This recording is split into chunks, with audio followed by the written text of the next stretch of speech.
Good evening, everybody.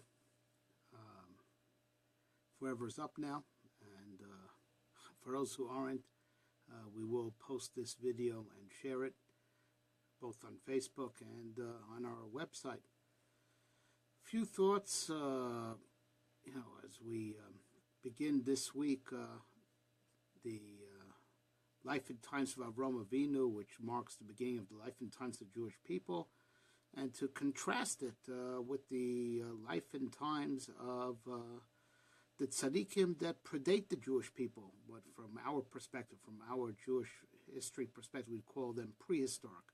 They predate the Jewish history that starts with Avraham Avinu, to understand the difference between what Avraham Avinu does and what Noach did, or Shem ve'Aver, for that matter, who were the big tzaddikim after the Noach passed on, and the mantle of leadership went to them. Rashi, at the beginning of last week's parasha,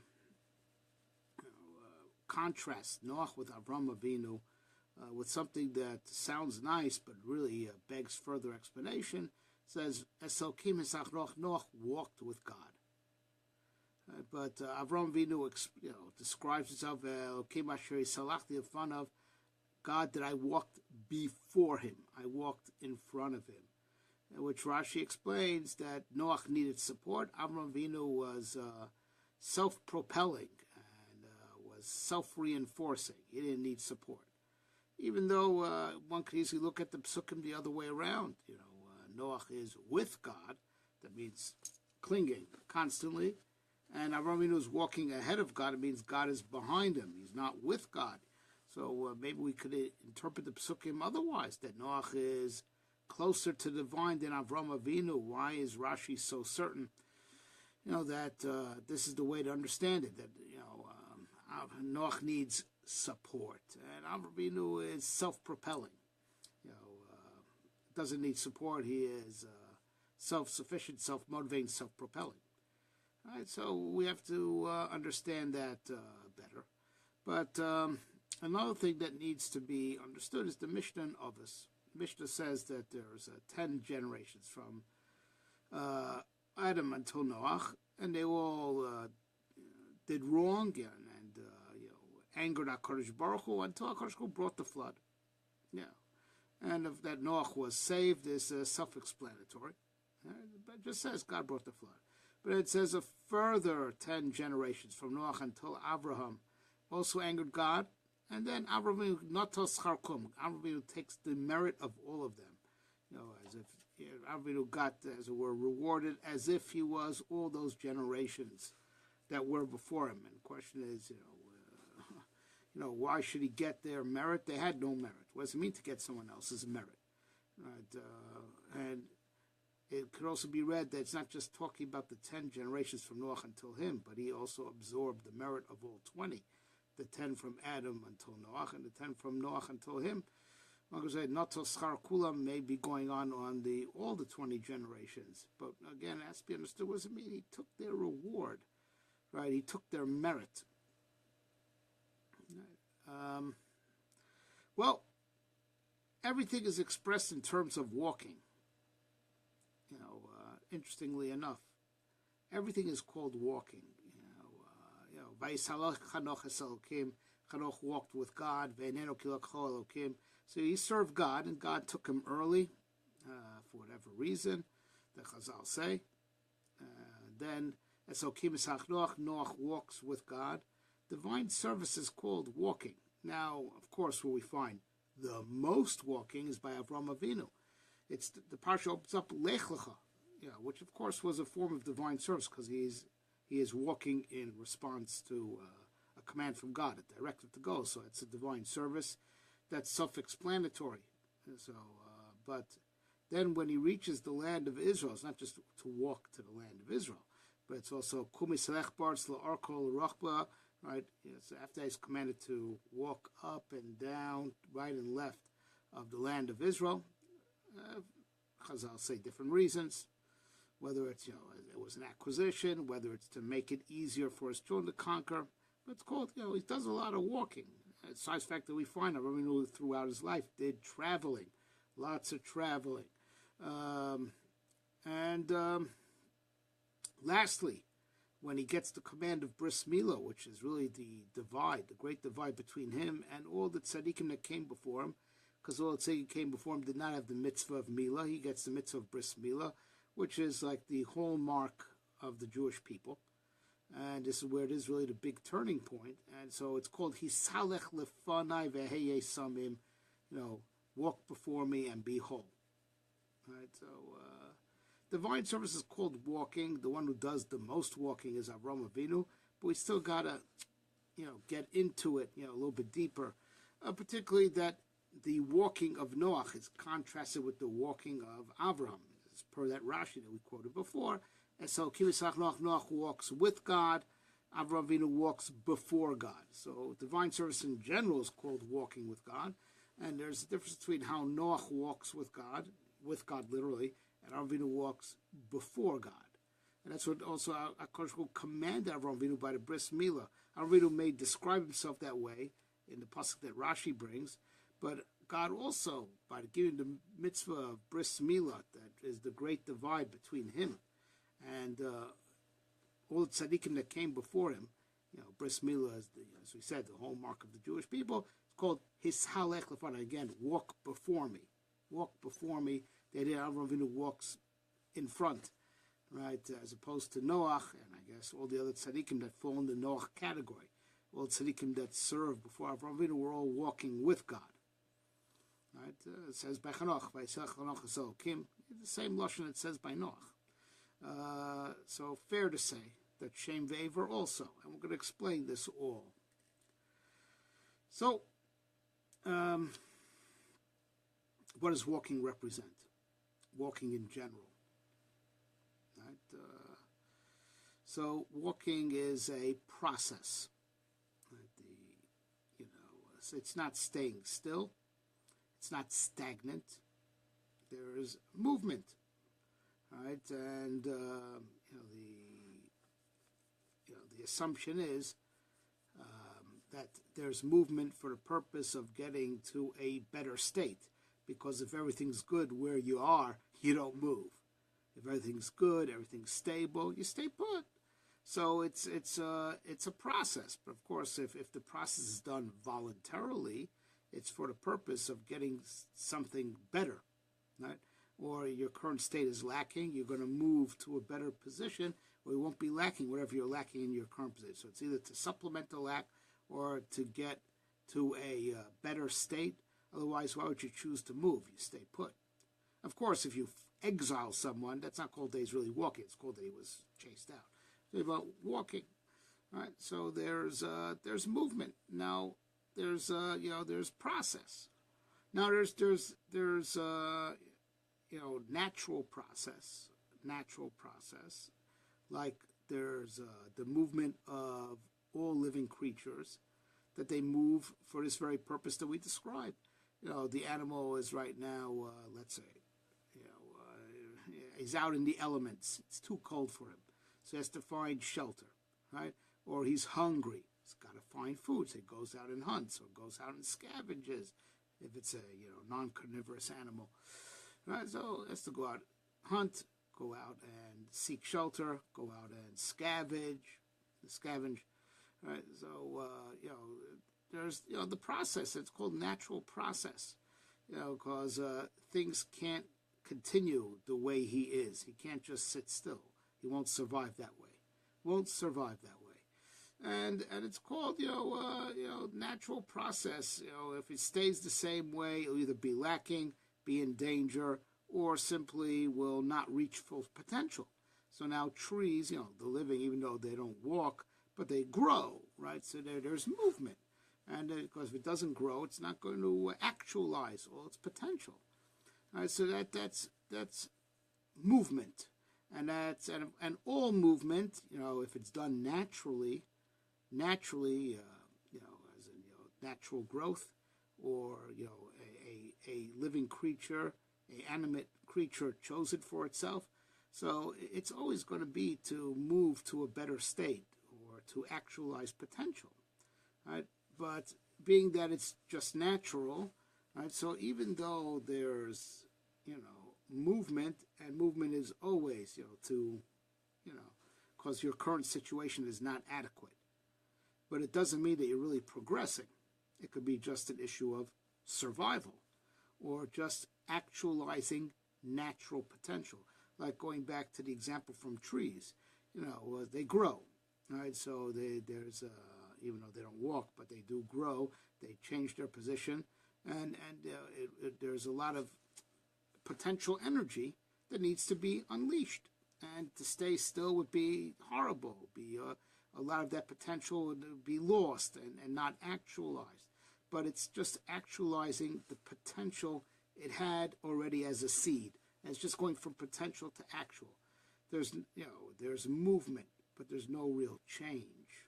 There's a difference, right? There's going to be the process, which is called in Hebrew tahalich, also milashon, to walk, right? Process to move, right? But it's just going from potential to actual. It's not really attaining a higher state. There's just the potential that it has already ever since it was a seed is getting actualized as a tree. And the same thing if you say an animal is moving for the sake of survival, right? So it's not moving to a higher state. It's just it has to move because otherwise it's going to die where it is, or it's going to be in pain where it is. So you can't say that it's moving to a higher state. It's moving in order to maintain itself. Movement is necessary. You know what? Like many families have to relocate because you lost a job somewhere. You have to move to where to get, or even if it's get a better job. But it's still, you're still a guy in the job market. So you're just making a few more bucks, right? But it's not real innate, call it like the type of progress of moving to a higher state. It's good. It's natural movement, the course of human events. Yeah, so people have to move. Yeah, so it's movement that's not indicative of a positive change. Now, what's even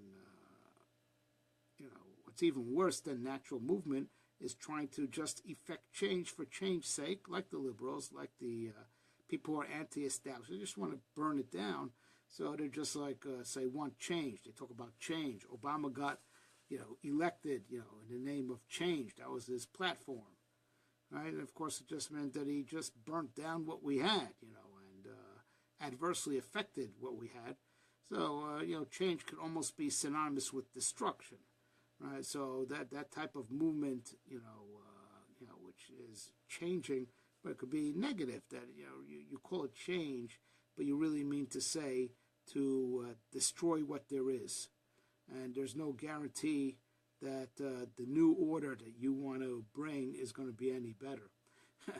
So, I would put walk and change even beneath natural movement. Change, most people who declare change and want change and want to effect change just mean they want to bring down the establishment. That's all it means. Right, and a lot of people dying and suffering in the process. So I would actually put change beneath natural movement. Natural movement at least is maintenance, and actualization of potential, but actualization of potential that's there already. And then there's another type of movement, and that's the movement that I was alluding to, and that's really to go to a higher place. You're not just moving laterally, you're moving like this, right?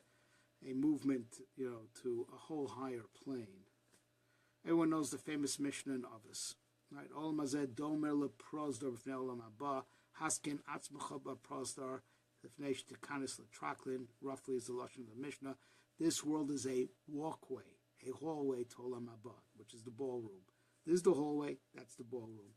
Fix yourself up in the hallway before you walk into the ballroom. Living life that it's just a walkway to get to a higher goal. There's just a hallway. The goal is not to stay in the hallway. The goal is to transverse the hallway to get to a better place, the ballroom, which is categorically different. It's not just a nicer spot within the hallway. It's a whole different thing. It's to be in the party, the Seuda at Tzadikim.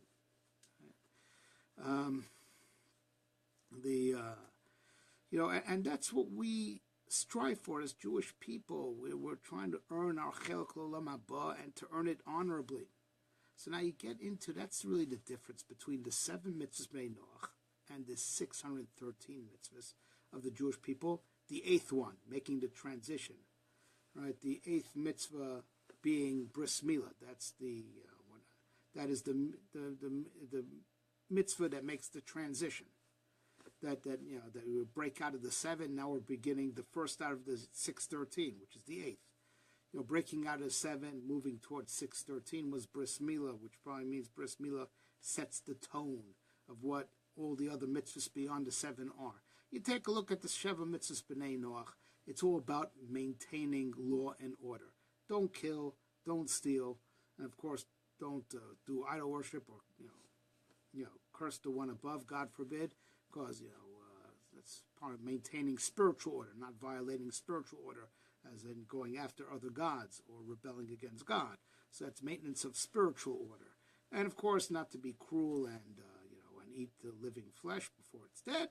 And of course, don't commit adultery, because there won't be peace if there's adultery. Right? We see what's going on today. No one gets away with it. It's eventually the whistle is blown, and there's a lot of terrible contention, and fighting, and not good. Adultery, not good for society, not good for a peaceful society. All right, so the Sheva Mitzvah Noach is just about maintenance. So, of course, there's movement, but it's natural movement, because things can't stay the same. There has to be a certain amount of, I use the word loosely, progress, but not progress in a strict sense, like we're trying to explain, because, technology is expanding, and it's natural expansion.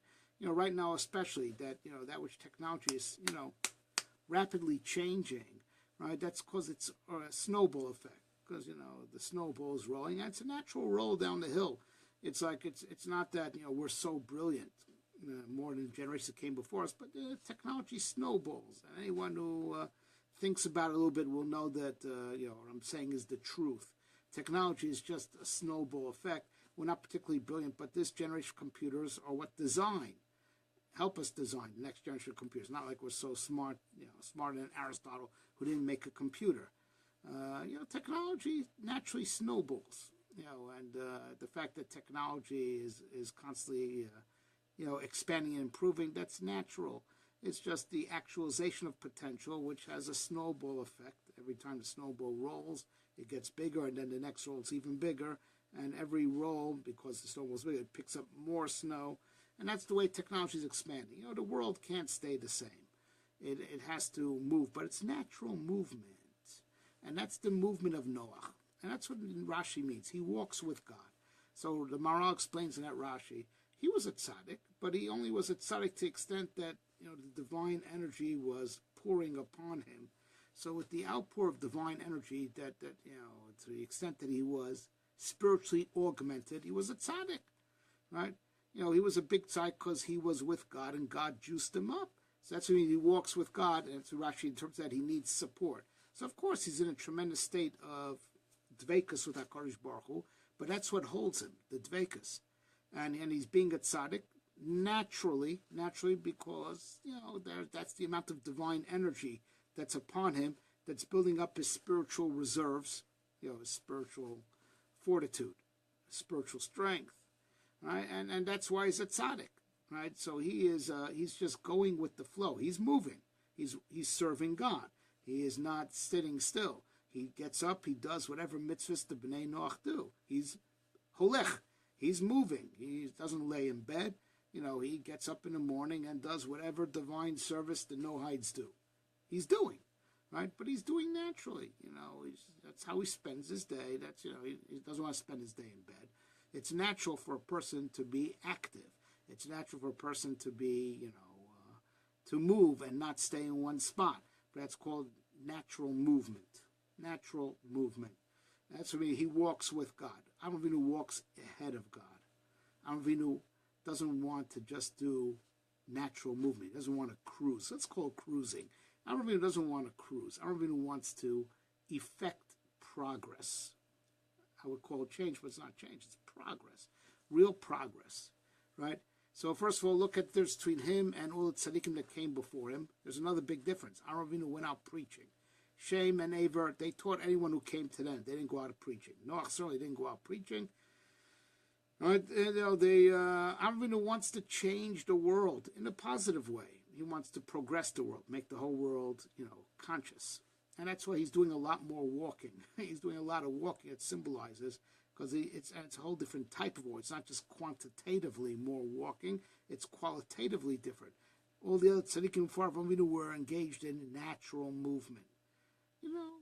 How things naturally grow and naturally move on and naturally expand, because you don't sit still. You do get older. You do get wiser. And you go with it, and you act in accordance with how you're older and wiser. So that's called all natural progression, but it's not called being progressive, right? Being proactively progressive. And I stress progressive as opposed to change. Let's not confuse Avraham Avinu with the liberals, God forbid, right? Avraham Avinu clearly wants to move things, just ahead towards Hashem, towards Olam Haba. Jewish law is called halacha. Al tikrei halichos ela halachos. Halacha, because we use Jewish law to walk to Olam Haba. It's not just walking laterally from one place to another within Olam Hazeh. It's to not walk like from here to there, but to walk there, towards Olam Haba, walk towards heaven. And that's the 7 mitzvahs is about maintenance, maintaining law and order. Everything from the 8th mitzvah and above is about changing to become more spiritual, not just stam change as an anti-establishment, God forbid. That's not what we mean. It's talking about progressing to become a more spiritual being, less physical, more spiritual. And we want to change the world in that type of progressive, make it more spiritual and less physical. That's how we want to change the world. And as we're going to explain in the parsha sheet that we will distribute on Friday, Bezrat Hashem, we'll email it out. We'll post it on Facebook also. And we're going to explain in the parsha sheet that's what we do to the world from Eretz Yisrael. That's how we leave our mark on the globe to make the globe, more spiritual and less physical. It's progress, not lateral, like going from one place to another within Olam Hazeh, but rather the progress of making Olam Hazeh into Olam Haba. And that's why it starts. The 8th mitzvah is bris milah. We're changing the body to make it more spiritual. The foreskin represents the Yetzer Hara. It's the foreskin emerged after Adam succumbed to the sin, as the Medrash tells us. Right? Chazal tells us that. And bris milah is to undo that, undo the weaknesses of the flesh that the foreskin represents, getting rid of it. We're changing the body, changing it to make it more spiritual. But it's about, change, but not change as in anti-establishment, change as in progress. And that means to walk in front of, walk ahead. Avraham Avinu doesn't want to go with the flow. He doesn't want to go with the flow. Not even with the spiritual flow. He's not just going to do and be a tzaddik, proportionate to divine inspiration that he feels and the divine energy that's upon him. He's going to shoot ahead. Right? He said, Noach walks with God, hand in hand. Means say, Hashem, to the extent that you shower upon me spiritual energy, I'll work with it. Right? And so he's going with what's spiritually natural.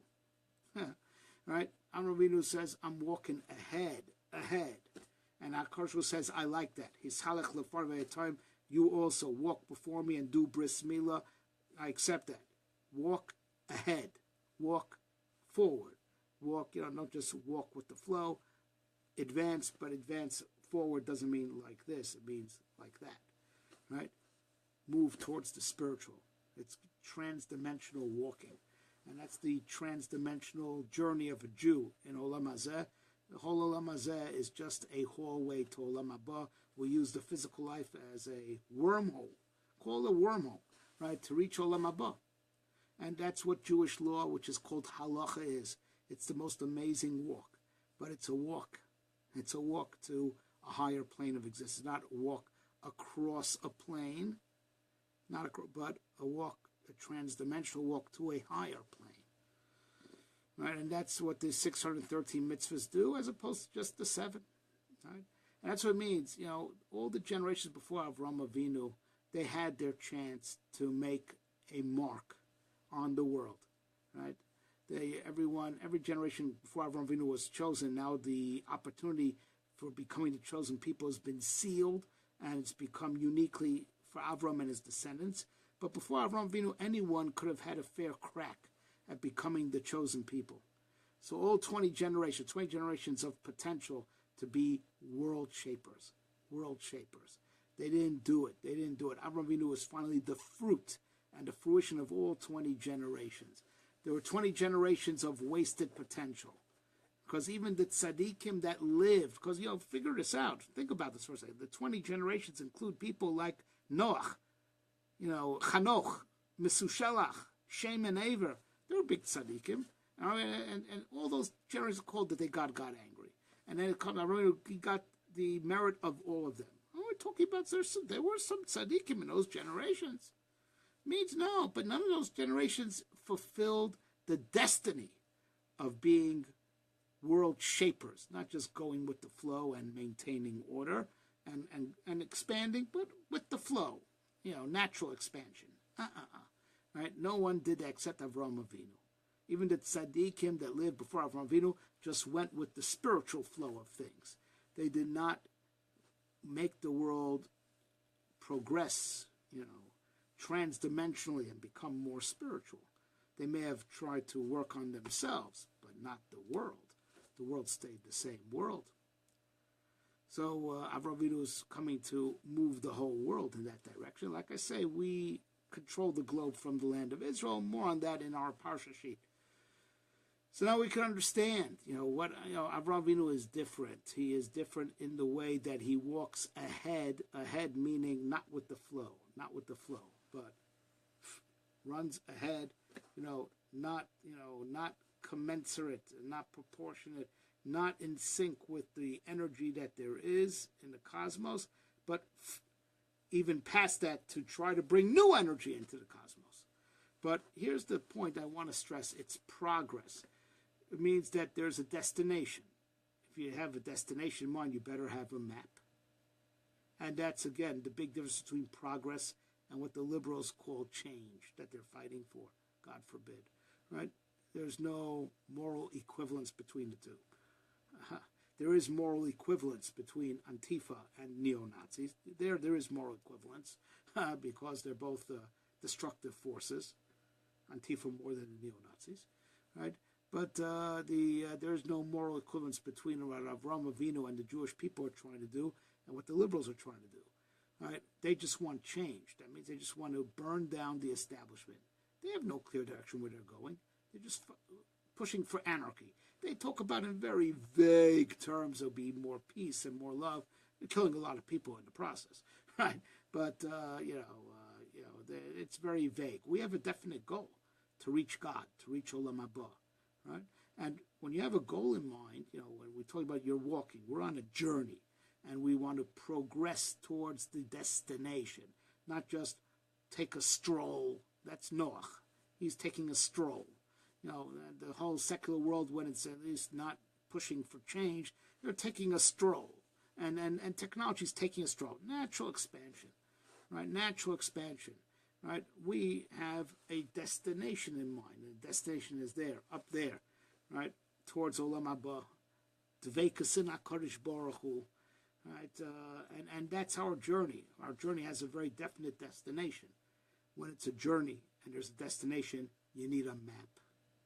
And that's the gift of God, the gift of halacha, Jewish law. And it's called halacha because it'll show you how to get there. It'll tell you how to walk there. It's the guide for the journey, because there's a definite destination in mind, right? If you're going on a trip and you have a destination, you need a map. Right? So that's the importance, the great importance of halacha, right? Jewish law and all its details, the details that drive people crazy, but they're all necessary. Because imagine if you need to go to the moon, and we want to go even further than the moon. We want to go past the highest heaven, right? So if you're off by even a slight 0.000000001% of a degree, if you're going a long distance, you'll get totally lost, totally off course. When it's a long distance, even the smallest deviation, even the smallest error could, land you in the totally, totally wrong place. And that's why halacha, with all its details and details upon details, is so necessary and so needed, because we are making the journey that goes, infinitely beyond, right? Wherever science could imagine, infinitely beyond the expanses of physical space that the eye can see. Of course, we can't afford to be off even by the smallest minute fraction of a degree, because it'll land us totally in the wrong place. And that's why there's such the wonderful gift of halacha, right? And this is the difference between Avraham Avinu and Avraham Avinu's special destiny, which is the special destiny of the Jewish people, which is to make the world progress. But since it's progress, that means we're progressing towards the destination.